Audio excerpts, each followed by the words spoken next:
Uncle जी प्यार से कहना, धन्यकार जी, मैं पुरुषों।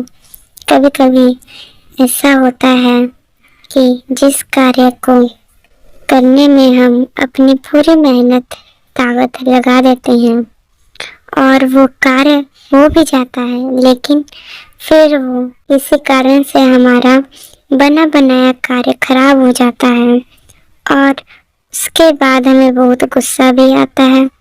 तो फिर उसके बाद हम परमात्मा को शिकायत करने लगते हैं कि आखिर ऐसा क्यों हुआ। मैंने इतनी मेहनत से ये कार्य किया था, इतनी लगन से ये कार्य किया था, पर मेरे साथ ऐसा क्यों हुआ। तो इसी बात को सही ढंग से समझने के लिए दासी को एक प्रसंग याद आ रहा है। उसी को दासी आपको सुनाना चाहती है महापुरुषों। इसी तरह एक बार एक छोटी सी चिड़िया होती है महापुरुषों। उसका घोंसला काफी पुराना हो चुका होता है और साथ ही सर्दियां आने का समय भी नजदीक आ रहा होता है।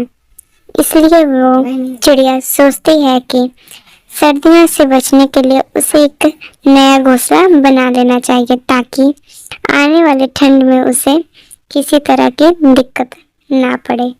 और यही सोचकर वो चिड़िया अगले दिन एक नए घोंसले बनाने में लग जाती है और पास के खेतों से वो छोटे छोटे तिनके चुनकर लाने लगती है। और फिर इसी काम को करते करते उसे सुबह से शाम हो जाता है और अंत में उसका घोंसला बनकर तैयार हो जाता है। लेकिन चिड़िया का अपने पुराने घोंसले से ज्यादा लगाव होने के कारण वह चिड़िया सोचती है कि आज की आखिरी रात इसी पुराने घोंसले में गुजारी जाए। फिर वह अपने पुराने घोंसले में चली जाती है। अगले दिन उठकर जब वह अपने नए घोंसले की ओर जाती है तो वो देखती है कि उसका नया घोंसला रात ही रात शायद किसी चिड़िया ने उजाड़ दिया था।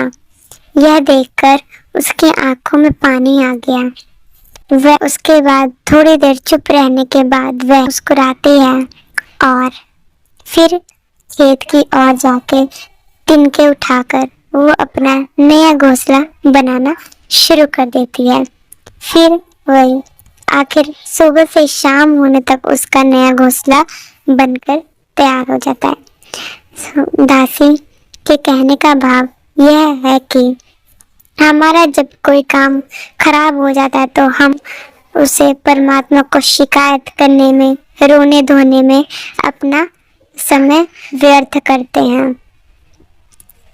अगर हम उस बिगड़े हुए कार्य को सुधारने की कोशिश करें तो वह हमारा काम अच्छे से हो सकता है।